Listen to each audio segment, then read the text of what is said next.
ಎಲ್ಲರಿಗೂ ನಮಸ್ಕಾರ. ಬೆಳಗು ಕಾರ್ಯಕ್ರಮಕ್ಕೆ ಸ್ವಾಗತ. ಬೆಳಗು ಬೆಳಗಿನಲ್ಲಿ ಬೆಳಕಿದೆ.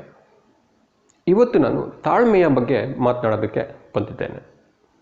ತಾಳ್ಮೆ ಎಷ್ಟು ಮುಖ್ಯ ಅಂತ. ಪೇಷನ್ಸ್. ತಾಳ್ಮೆ ಬಹಳ ಮುಖ್ಯ ಆಗುತ್ತೆ. ತಾಳಿದವನು ಬಾಳಿಯಾನು ಅಂತ ಗಾದೆ ಮಾತಿದೆ. ನಾವು ಎಷ್ಟೋ ಸಂದರ್ಭದಲ್ಲಿ ತಾಳ್ಮೆಯನ್ನು ಕಳ್ಕೊಳ್ತಾ ಇರ್ತೇವೆ. ಆದರೆ ನಾವು ತಾಳ್ಮೆಯಿಂದ ವರ್ತಿಸಬೇಕಾಗುತ್ತೆ. ಒಂದು.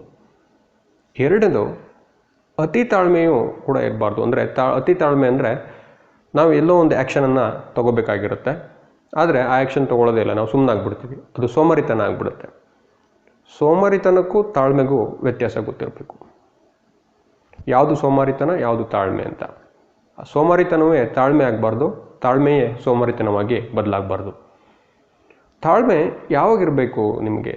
ನಿಮ್ಮ ಕೆಲಸದಲ್ಲಿ ಅಂತ ಇಟ್ಕೊಳ್ಳಿ. ನೀವು ಹಾರ್ಡ್ ವರ್ಕ್ ಮಾಡ್ತಾ ಇರ್ತೀರ, ನಿಮ್ಗೆ ರಿಸಲ್ಟ್ಸ್ ಬರ್ತಾ ಇರಲ್ಲ.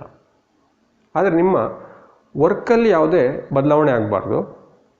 ಆ ಬದಲಾವಣೆ ಆಗದೆ ನೀವು ಸಹನೆಯಿಂದ ಕೆಲಸ ಮಾಡ್ತಿರಲ್ಲ, ನಿಮಗೆ ರಿಸಲ್ಟ್ ಬರೋ ತನಕ ನೀವು ವರ್ಕ್ ಮಾಡಬೇಕಾಗುತ್ತೆ. ಆದರೆ ರಿಸಲ್ಟ್ ಬರ್ತಾ ಇಲ್ಲ ಅಂದರೆ ಯಾಕೆ ಬರ್ತಾ ಇಲ್ಲ ಅನ್ನೋದನ್ನು ನಾವು ಗಮನದಲ್ಲಿ ಇಟ್ಕೋಬೇಕು.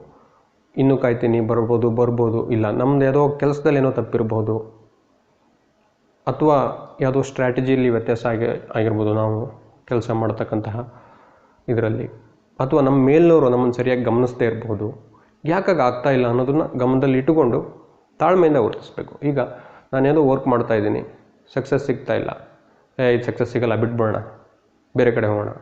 ಇಲ್ಲ, ಅಲ್ಲಿ ನಾವು ತಾಳ್ಮೆಯಿಂದ ವರ್ತಿಸಿ, ಯಾಕೆ ಸಕ್ಸಸ್ ಸಿಗ್ತಾ ಇಲ್ಲ, ನಾನು ಬೇರೆ ಕಡೆ ಹೋಗಲೇಬೇಕಾ, ಇಲ್ಲಿ ಸಕ್ಸಸ್ ಸಿಗೋದು ಬಹಳ ಕಷ್ಟನ ಏನು ಅನ್ನೋದನ್ನು ತಿಳ್ಕೊಂಡು ಮುಂದುವರಿಬೇಕಾಗುತ್ತೆ.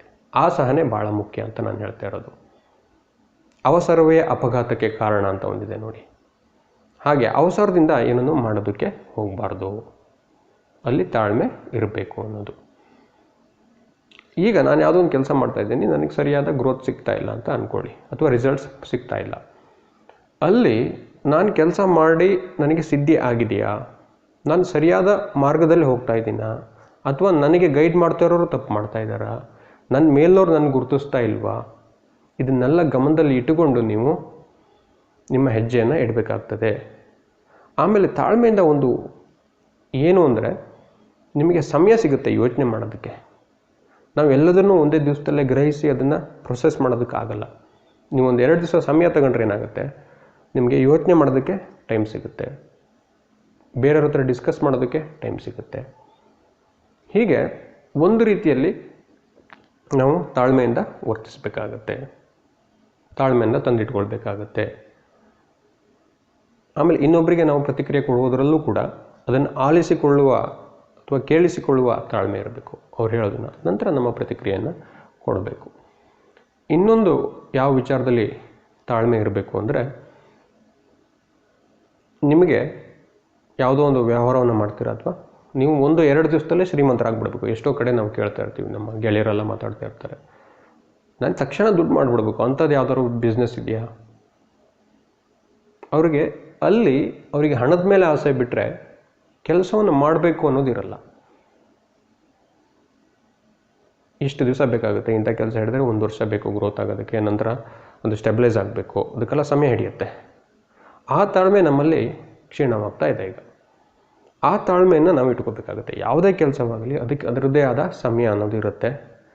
ನಮಗೂ ಯೋಚನೆ ಮಾಡೋದಕ್ಕೆ ಒಂದಿಷ್ಟು ಸಮಯ ಬೇಕಾಗುತ್ತೆ. ಯಾವತ್ತು ಯೋಚನೆ ಮಾಡಿ ನಾವು ಹೆಜ್ಜೆಗಳನ್ನು ಇಡುತ್ತಾ ಹೋದರೆ ಅದು ಗಟ್ಟಿಯಾಗ್ತಾ ಬರುತ್ತೆ.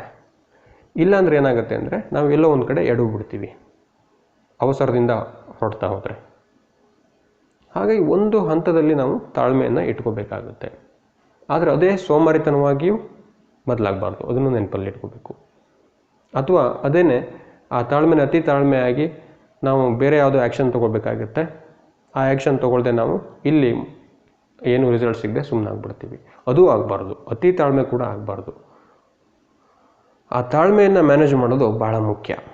ಅವಸರ ಮತ್ತು ತಾಳ್ಮೆ ಮತ್ತು ಸೋಮಾರಿತನ, ಈ 3ರ ನಡುವೆ ಬ್ಯಾಲೆನ್ಸ್ ಮಾಡ್ಕೊಂಡು ಹೋಗೋದಿದೆಯಲ್ಲ, ಅದು ಬಹಳ ಮುಖ್ಯ ಅಂತ ನಾನು ಅಂದ್ಕೊಳ್ತೇನೆ.